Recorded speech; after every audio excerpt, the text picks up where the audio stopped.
E aí, irmãs e irmãos, tudo jóia com vocês? Eu espero que sim. Sempre com aquela nossa prática de agora cotidianamente, sem muito rodeio, vamos diretamente para o nosso tema de hoje. Que o nosso tema de hoje, como vocês podem ver aí pelo nosso título do vídeo, envolve aquele cúmplice desse banditismo que acontece hoje na nossa presidência nacional, que é o senhor Paulo Guedes, envolvendo diretamente o nosso reajuste do salário mínimo. Gente, eu vou começar esse vídeo agora só pra gente, naquela nossa pegada sempre, né, de que a gente tem que ir pra dentro agora nesses últimos 10 dias, pra dentro dos indecisos e pros que não são xiitas, porque, como nós já sabemos, algo em torno de 91% dos eleitores votantes no primeiro turno agora do dia 2 de outubro, eles já cristalizaram seu voto. Então a gente vai à caça dos 9% remanescentes. Para a gente conversar com esses 9% remanescentes, eu vou trazer apenas um dado para vocês sobre o aspecto econômico. A gente falou sobre a questão ambiental, a gente falou que também envolve o aspecto econômico, a gente falou sobre as pautas morais, mas vamos voltar agora a falar sobre uma coisa que é muito importante para a gente. Por quê? Porque o salário mínimo é o que dói no nosso bolso. Ei, gente, para vocês terem uma noção, vamos pegar aqui os dados. O governo Lula, no ano de 2003, ele entrou, o salário mínimo vigente era no valor de R$ 615. Ele deixou a presidência da República no ano de 2010, deixando um salário mínimo de 1.025, ou seja, um aumento real do salário mínimo de 67%. Em contraponto, o Bozo pegou o salário mínimo agora no ano de 2019, 1.263, e entregou agora no ano de 2021 a 1.212. Isso significa uma queda de 4%. E se o Bolsonaro ficar, não sei o que, fake news, a fonte Instituto de Pesquisas Econômicas Aplicadas, o IPEA. O que significa isso, minha gente? Significa que o quê?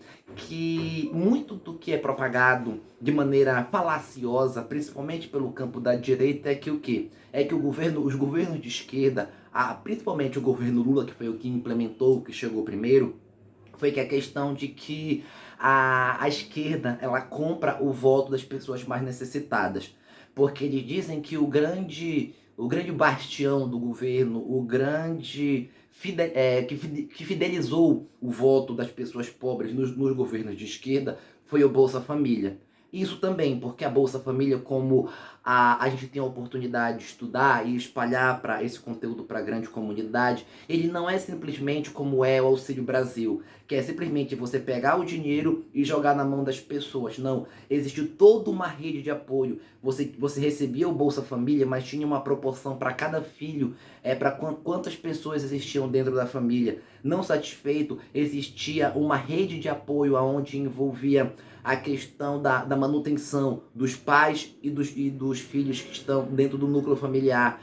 Ter uma questão sobre a não evasão escolar, a questão da periodicidade das crianças na escola. Nós também tínhamos questões de que uma rede de apoio no aspecto de saúde, de infraestrutura, a gente tinha a Bolsa Cultura, tudo isso envolvido num ciclo de proteção para que, além do dinheiro, que é fundamental, importante, senão a gente não consegue ter a nossa subsistência, nós também tivemos a oportunidade de ter um ciclo de apoio, um ciclo de proteção, além da meramente a entrega do dinheiro, diferente do que é essa imundície desse Auxílio Brasil. Mas como eu estava falando a vocês, sobre o salário mínimo. Gente, a gente tem que ter a plena consciência de que o que dinamizou a economia, o que tirou o Brasil de uma condição retardatária no nível das posições econômicas para chegar até a ser a sexta economia do planeta, foi fundamentalmente o aumento real do salário mínimo, cumulado com o pleno emprego, que quando chegou no auge, no clímax do governo Lula, aconteceu essa simbiose perfeita dentro da ótica dessa reprodução do capital, dentro dessa ótica do capitalismo, que é o quê? O aumento real do salário mínimo e o pleno emprego. O que é o pleno emprego? O pleno emprego é quando a pessoa existem empregos para todas as pessoas na sociedade, as pessoas que não estão empregadas é por uma questão de escolha, diferente do que é hoje, que nós temos mais de 20 milhões de pessoas que se encontram desempregadas. Então, como vocês podem ver, o que é o motor da economia? O motor da economia é o consumo das famílias. E o consumo das famílias ele fica potencializado quando você tem um aumento real do salário mínimo e quando você consegue chegar ao pleno emprego. Como a gente vai conseguir replicar essa situação, eu não faço a mínima ideia. Isso é na conta dos economistas do futuro presidente Lula, mas nós vamos arrastar esse governo para a esquerda para o quê? Para a gente ter cada vez mais ganhos substanciais no salário mínimo e cada vez mais a busca do pleno emprego. Como vai ser essa nova dinâmica do emprego? A gente vai conversar a posteriori sobre as relações laborais, a nova dinâmica do emprego, o capitalismo de plataforma, o capitalismo financeiro.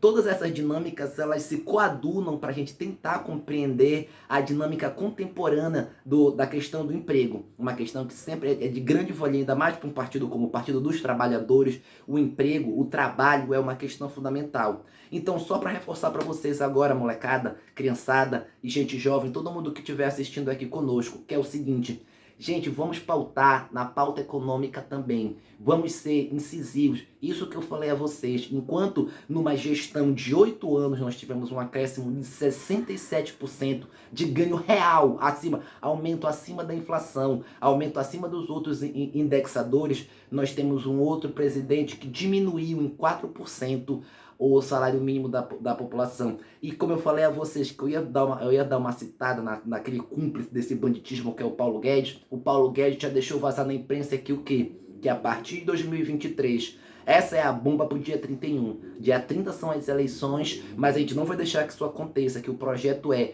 a partir do dia 31, eles já vão colocar no orçamento de 2023 que o reajuste do salário mínimo, ele não vai sequer cobrir a inflação.